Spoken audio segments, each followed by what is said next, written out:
रसिया पर सैंक्शंस लगने के बाद भी भारत तो उसके साथ इतना बड़ा इकोनॉमिक प्लान क्यों बना रहा है? आखिर ऐसा क्या होने वाला है कि दोनों देश 2030 तक $50 बिलियन का टारगेट लेकर आ गए हैं? क्या ये सिर्फ बिजनेस डील है या दुनिया के बदलते इकोनॉमिक ऑर्डर की शुरुआत? और सबसे बड़ा सवाल, अगर ये प्लान सक्सेसफुल हो गया तो ग्लोबल ट्रेड का बैलेंस कितना बदल सकता है? पूरी बात जानने के लिए वीडियो को एंड तक देखिए। पिछले कुछ सालों में भारत और रशिया के रिलेशंस को अक्सर ऑयल इंपोर्ट्स, डिफेंस डील्स और स्ट्रेटेजिक डिप्लोमेसी के एंगल से देखा गया है, लेकिन अब जो डेवलपमेंट सामने आई है उससे लग रहा है कि दोनों देश अपनी पार्टनरशिप को एक नए लेवल पर ले जाना चाहते हैं। रिपोर्ट्स के मुताबिक भारत और रशिया ने साल 2030 तक एक बड़ा इन्वेस्टमेंट टारगेट सेट किया है। दोनों देशों का एम है कि लगभग $50 बिलियन का टू वे इन्वेस्टमेंट अचीव किया जाए। इसका मतलब सिर्फ पैसा इन्वेस्ट करना नहीं, बल्कि दोनों कंट्रीज की कंपनीज को एक दूसरे के प्रोजेक्ट्स, इंडस्ट्रीज और मैन्युफैक्चरिंग इकोसिस्टम में एक्टिवली इन्वॉल्व करना भी है। ये फैसला मॉस्को में हुई Bharat Russia joint working group की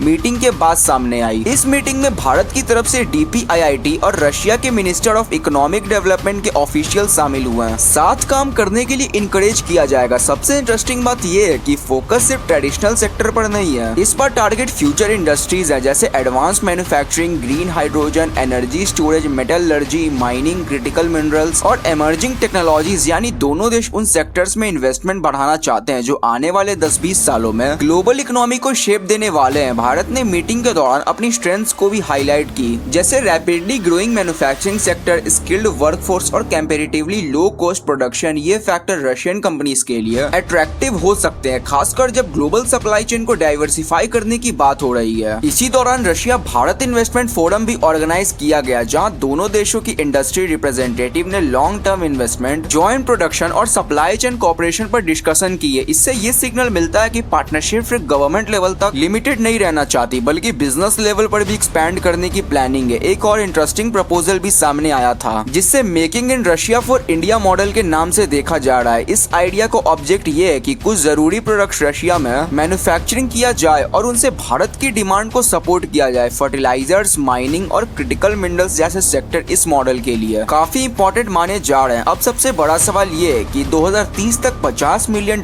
का टारगेट अचीव करना आसान होगा? इसका जवाब इतना सिंपल नहीं है। अपॉर्चुनिटी बहुत बड़ी है, लेकिन चैलेंजेस भी कम नहीं है। Global sanctions, payment system, logistics और जियोपॉलिटिकल टेंशन जैसे फैक्टर इस पार्टनरशिप की स्पीड को इम्पैक्ट कर सकते हैं। लेकिन अगर दोनों देश इन चैलेंजेस को इफेक्टिवली हैंडल कर लेते हैं तो ट्रेड, टेक्नोलॉजी ट्रांसफर, मैन्युफैक्चरिंग और एम्प्लॉयमेंट के नए अपॉर्चुनिटीज क्रिएट हो सकते हैं। इस डेवलपमेंट को सिर्फ एक इन्वेस्टमेंट अनाउंसमेंट के रूप में देखना शायद सही नहीं होगा। ये इस बात का भी सिग्नल है कि भारत और रशिया अपने इकोनॉमिक रिलेशंस को लॉन्ग टर्म स्ट्रेटेजिक पार्टनरशिप में बदलना चाहते हैं। और आज के टाइम में जब दुनिया नए इकोनॉमिक अलायंसेस की तरफ बढ़ रही है, ऐसे एग्रीमेंट्स फ्यूचर जियोपॉलिटिक्स और ग्लोबल ट्रेड दोनों पर असर डाल सकते हैं। अब देखना ये होगा कि क्या ये बड़ा रोड मैप ग्राउंड रियलिटी पर भी उतनी ही तेजी से आगे बढ़ता है जितनी बड़ी इसकी प्लानिंग है। आपको क्या लगता है, क्या भारत और रशिया का ये इकोनॉमिक पार्टनरशिप प्लान आने वाले सालों में ग्लोबल इकोनॉमी पर बड़ा इम्पैक्ट डाल सकते हैं? अपनी राय कमेंट में जरूर बताएं। जय हिंद।